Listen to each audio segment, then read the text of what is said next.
السلام عليكم ورحمه الله وبركاته. ازيكم حبايبي القمر، عاملين ايه؟ يا رب دايما تكونوا بخير. احنا النهارده هنعمل فراخ كنتاكي بطريقه سهله وسريعه واحلى وانضف من اللي احنا بنشتريها من بره. يلا بينا نشوف هنعملها ازاي. دلوقتي انا عندي الفراخ بتاعتي، انا قطعتها وسلقتها اللي هي مش تبقى مستويه قوي، يعني مش مسلوقه قوي، عشان الفراخ كنتاكي اصلا ما بتبقاش مستويه، هم بيبقوا ناقعينها في زبادي وتوابل وبعد كده بيحمروها نيه.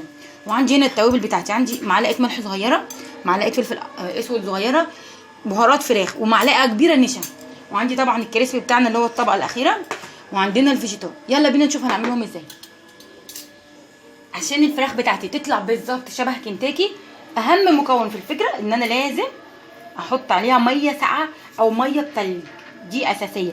زي ما حضراتكم شايفين لازم كل الفراخ كده بتاعتي تحط عليها ميه ساقعه او بتلج، شايفين فيها تلج. دلوقتي انا نقعتها زي ما حضراتكم شايفين.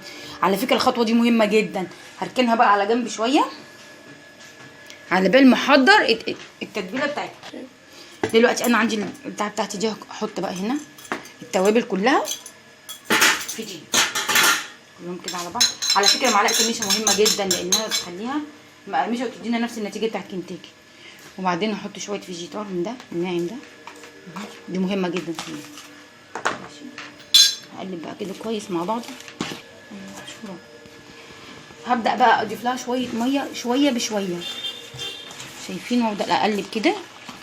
انا عايزاها تبقى عامله معايا شبه الكيكه، شبه العجينه بتاعت الكيكه، عشان تديني نفس النتيجه بتاعت كنتاكي. دلوقتي شايفين حضراتكم بقت عامله ازاي؟ انا عايزاها كده.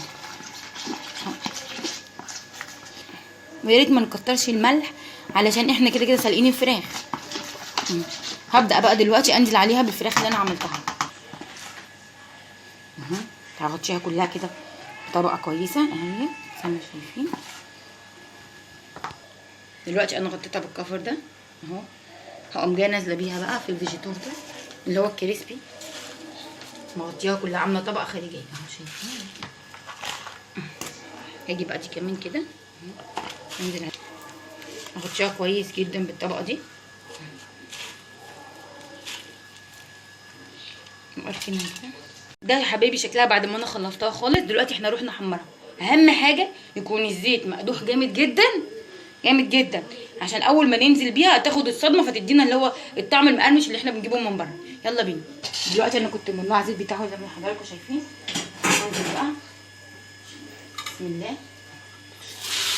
انا عايزه كده، شايفين؟ عشان تطلع معايا نفس القرمشه اللي احنا بنجيبها من بره. دلوقتي ده يا حبيبي شكلها، انا هطلعها بقى بسم الله.